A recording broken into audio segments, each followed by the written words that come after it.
Hey guys, it's Cody with Home to Homestead, and it is a hazy gray day here in coastal Virginia, and we have possible snow coming tonight. So I wanted to knock this video out before it comes in because it's a really cool product, and I wanted to get you guys a review on it because it's hunting season out there for a lot of people, and it's kind of relevant to that, but it also works into the homesteading realm.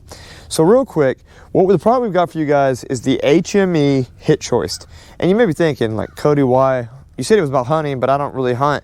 Right. So the Hitch Hoist goes into the tailgate of your truck, and it allows you to have a hoist that you can get animals up on. So for those of you at home that do your own butchering, if you don't have a building that has a hoist system in it, or you don't have a tree limb that you can throw a rope over and do it, this is a really cool product that you can hook up to your truck and butcher, you know, your pigs, your goats, your sheep, or whatever you happen to do. If you want to see my final thoughts of it, let's say you don't care about seeing the build guide and how the setup goes, just skip to this time right here, and that's gonna be my final thoughts on it. That's going to be, you know, how I feel about it, the ease of setup, all that good stuff. Because I know some of you don't want to stick around for all this mumbo jumbo I'm getting ready to do. But for those of you that do, let's get started.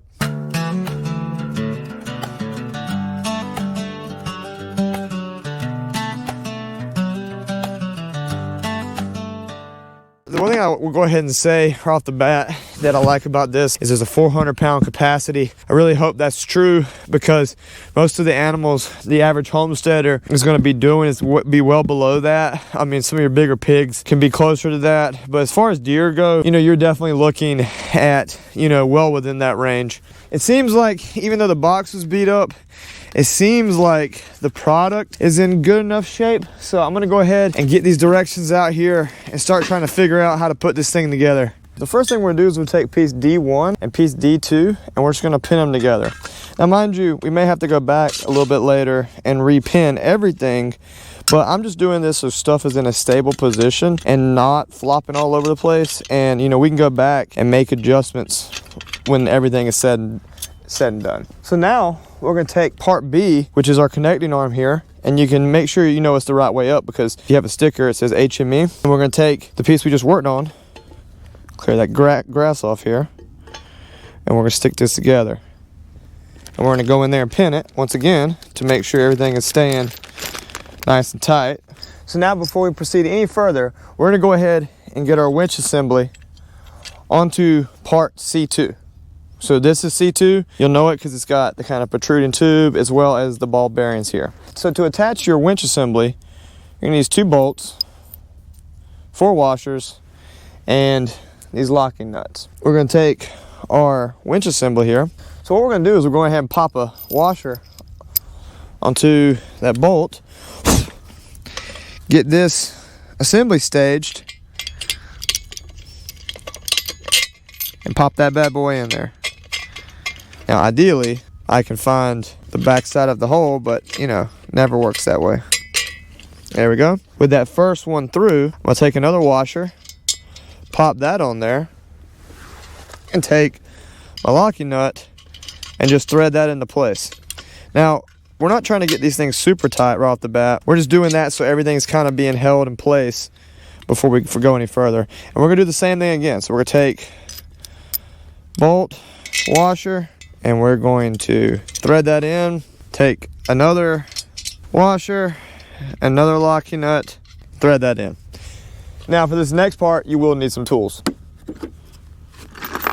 Okay, so I got my tools here. Got a size 17 wrench, and for my socket wrench, I've got a 5/8. So this locking nut is what we're using the wrench on, and then for the bolts themselves, that's what we're using the 5/16 on. So what I'm gonna do is put that socket wrench there, turn everything to the side, and catch this locking nut here in my wrench, and then we're gonna start turning these guys and tighten this thing up.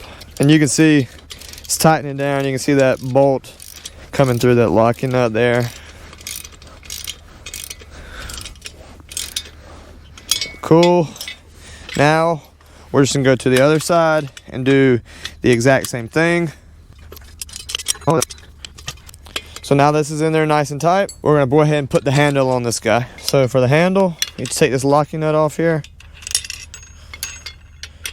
thread that guy in. We're just gonna tighten this down. So I'm actually gonna use my 11/16 socket here.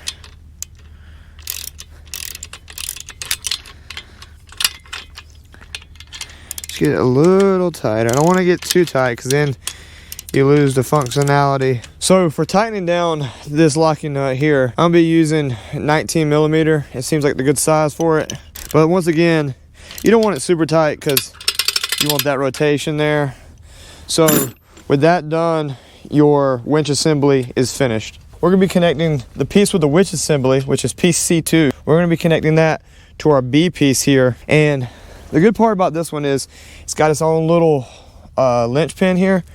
So we're going to go ahead and throw that in there. It's got 360 degrees of change. So let's say you set it up and, you know, for some reason you can't get the angle you need. You can pull that linch pin, turn, put the linch pin back in, and you're good to go. So that shoots through, and then we just connect it. And that piece right here, we just take this and slide it over, and that piece is done. All right, so we got piece C2, and you'll need piece C1. So this is the piece that has only holes at the top and the bottom. So one mistake that you could possibly make with this is that if you try to insert this end, you see how there's a bigger gap there? You want to be inserting the piece with the small gap, or else this pin right here will catch and you won't be able to insert it. So we're going to slide this in here. All right, now that piece is done. So we just connected piece C1 to C2, and now we're gonna need piece A, your actual assembly here, that's gonna be holding that cable. So what we're gonna do is we're gonna face this part away, because what you want is the wire to run from here down to your spool and across to here. So we're gonna go ahead and drop a L pin into this guy. So with that done, we've got our entire assembly. Okay, so now we have our winch line and we have our winch rope laid out. And what we're gonna do is we're gonna feed our line up to the top there, over, and then down. And we're gonna go back here to the spool, and I'll show you how to spool that in a second. So there is a hole right here. I'm sure the camera's not picking it up, but the hole goes out the back, and then there's another hole here, which gets you to this line. So we're just gonna thread that through. And now I'm gonna pull out my slack.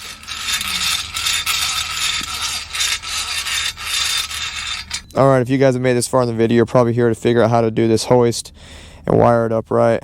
So I got my line here. I'm gonna go right through these two pieces, so I'm going in between them. You have a hole and you have a slot. See that guy? So we're gonna go into our slot. So once we've come out the slot, we're gonna go into this next hole right here. Now what you want to do is you want to leave some slack, because we're gonna have to cinch this down. So I'm gonna go through and I'm going to come out this hole here, and then we are going to go in here and cinch that down. And then I kind of just try to tuck everything in. So now that that's done, I'm going to hold my line tight and I'm going to reel it in and tuck all this down. So what I'm going to do is I'm going to be holding my line tight, and I'm going to be tightening this up as it goes. And if you notice, while I'm doing this, I'm going back and forth. So this rope is, or this line is going over, over, over, over. That ensures that it's spooling correctly.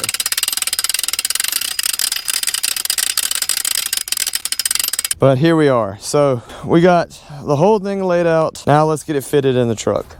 Without me over here struggling to breathe, this is what it looks like. If you've skipped ahead and just want my thoughts, overall, I think it's pretty cool.